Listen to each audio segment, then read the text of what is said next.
What's up everyone? Welcome back to the channel. Today we're talking about my first impressions of the Indian Chief. Let's run the intro and get into it.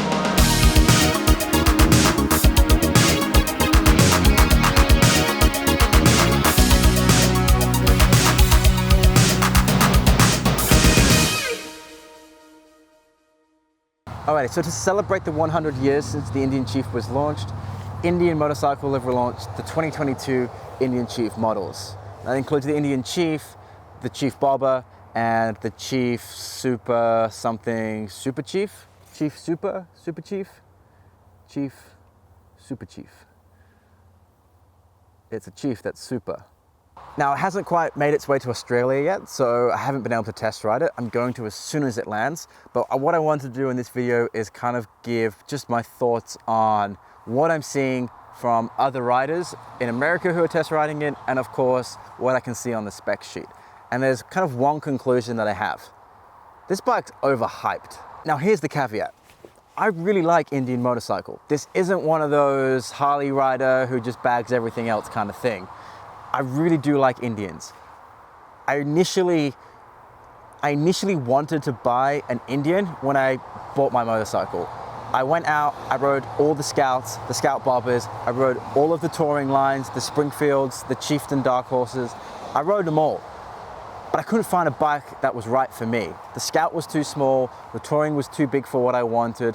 I just didn't feel what I needed in a motorcycle. I went over to Harley after that and I rode the Sport Glide on the new Softail frame, and this bike just completely reached out and grabbed me and had me hooked straight away. But again, this is not to take away from the fact that I do like Indian bikes and I like their brand as well. But I do think that the Indian Chief seems to be overhyped. And that's not even to say that it's not a great bike. It probably is a great bike. And from the reviews that I'm seeing from producers like Brandon Picasso, from Blockhead, the bike seems to be really great and a whole lot of fun. And I don't expect anything less from Indian, but I just wanted more from them. And now it was an inevitable and a good choice for them to bring that mid-size bike into the market. If it had been out back when I was looking for my bike, perhaps I would have purchased that one instead of my Softail. I'm not sure. But now that the Softails have had a few years out in the market, I wanted the Chief to really challenge them and kind of push them beyond what they are right now. And I don't think that it does that. The 111 and the 116 Thunderstroke engines that come in those bikes produce similar power to what you're getting from the Milwaukee 8 engines as well. If you look at them on a dyno-tuned run sheet, they actually seem to come out very, very close. A couple of torque or a couple of horsepower here and there, but nothing that you could actually notice when riding. I was really hoping that Indian would drop the Challenger engine into that Chief chassis. A mid-size cruiser with a big liquid-cooled engine like that would have been a blast. And given the huge push towards performance in the V3 realm, that seems to make a lot of sense to me, and I really thought that that's what we were going to be getting. Now, I've heard back from content creators in America who were able to chat with Indian on the test rides that the reason they put the Thunderstroke air-cooled engine in these bikes was to keep the heritage of the Chief line and keep the heritage of that motorcycle in particular, which is fine. I get that. Like, that's why we like to ride V-twins and why I like to ride my Harley. I like the heritage of the air-cooled engine. But everyone kind of seems to be bagging Harley these days for still producing air-cooled engines and producing bikes that don't perform.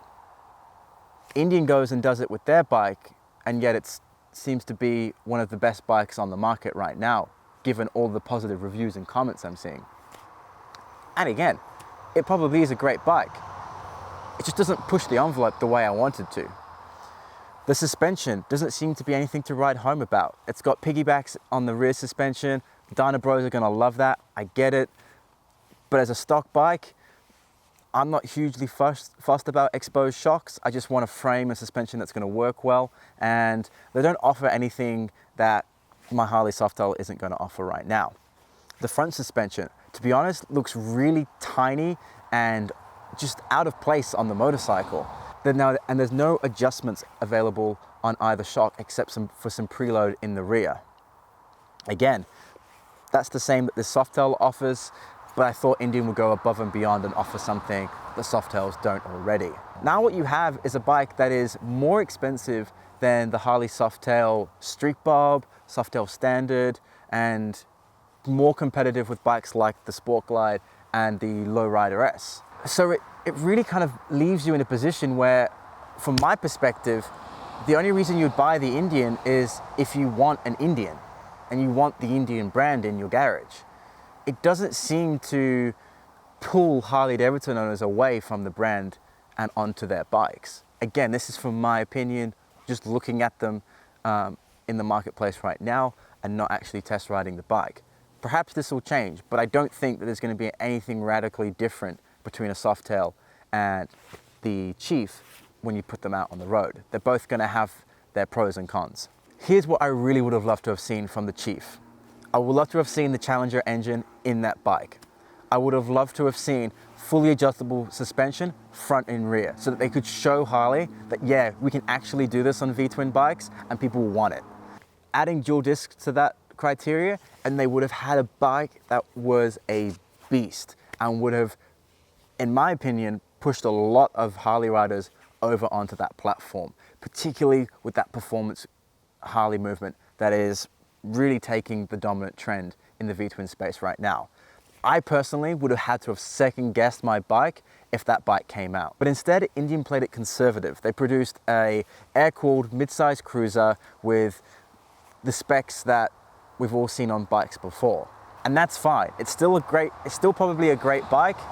It's still going to appeal to Indian motorcycle enthusiasts, but I just wanted more. Personally, I would get a Street Bob over those Indians any day of the week. And again, I hope this doesn't come across as I'm a Harley fanboy, because I have a KTM in my shed that I love equally, if not more than this motorcycle.